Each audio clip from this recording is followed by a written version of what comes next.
परमहंस सद्गुरू स्वामी मकरंदनाथ महाराज यांचं प्रवचन 13 मे.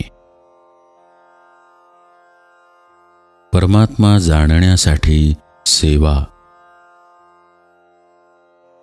परमात्म्याला जाणण्यासाठी सद्गुरूंना प्रणिपात करायचा, त्यांना अत्यंत नम्र भावाने प्रश्न विचारून आपल्या शंकांचे निवारण करून घ्यायचे. तशीच त्यांची सेवाही करायची. सेवेने सद्गुरूंना प्रसन्न करून घ्यायचे.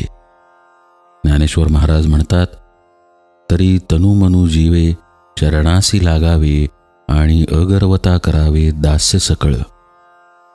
शरीर, मन, जीवभाव या सर्वांना सद्गुरूंच्या सेवेला लावावे. त्या सेवेपासून कोणत्याही मोबदल्याची अपेक्षा नसावी.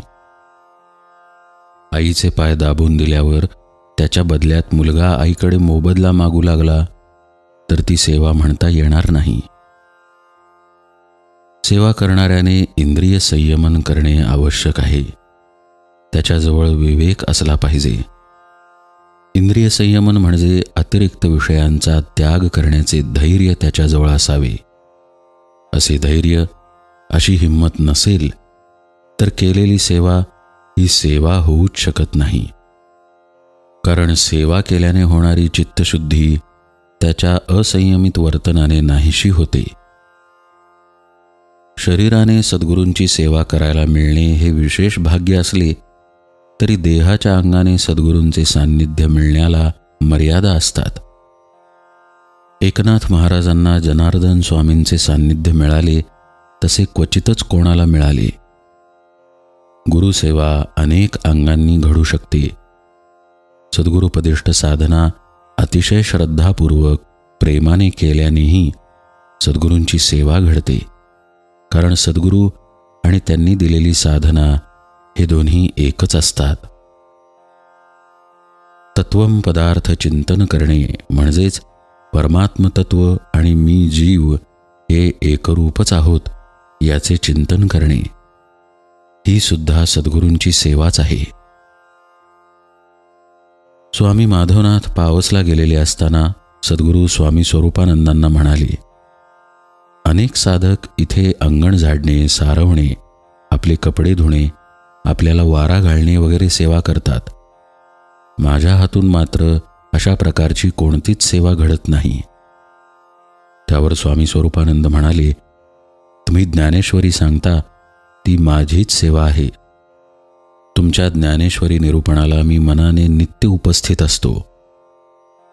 समर्थ म्हणतात, सदा देव काजी जिजे देह ज्याचा, सदा राम नामे वदे नित्य वाचा, स्वधर्मेची चाले सदा उत्तमाचा, जगी धन्य तो दास सर्वोत्तमाचा. असे दास्य जो करतो तो धन्य होय. सेवा ही सद्गुरूंच्या अंतःकरणाला तोष व्हावा यासाठी करायची. कोणी काय सेवा करावी ते सद्गुरू सांगत नाहीत. सद्गुरू कार्यातील आपला सहभाग आपल्या अंगभूत गुणांनुसार सहजतेने, निरलसतेने व्हावा, तरच आपल्याकडून खरी सेवा घडेल आणि आपल्या सद्गुणांचा, व्यक्तिमत्वाचाही विकास होईल. आपल्या अशा विकसित व्यक्तिमत्वाचा उपयोग समर्पित भावाने सद्गुरूंच्या कार्यासाठी करावा. असे केल्याने सहजच तो सद्गुरूंच्या अंतरंगात प्रवेश करतो. सद्गुरू हे ज्ञानाचे भांडार असतात. ज्ञानाचे जणू घर असतात. त्यांच्या देहाच्या आश्रयाने ज्ञान वास करून असते.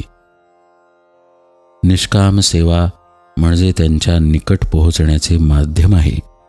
किंबहुना सद्गुरूंना मनोभावे प्रणिपात, प्रांजळ परिप्रश्न, त्यांनी सांगितलेल्या साधन मार्गाने अखंड वाटचाल, त्याचबरोबरीने त्यांची निरपेक्ष सेवा करणे, हे सर्व भगवंतांनी भगवद्गीतेत सांगितलेले परमात्मप्राप्तीचे सुलभ उपाय आहेत.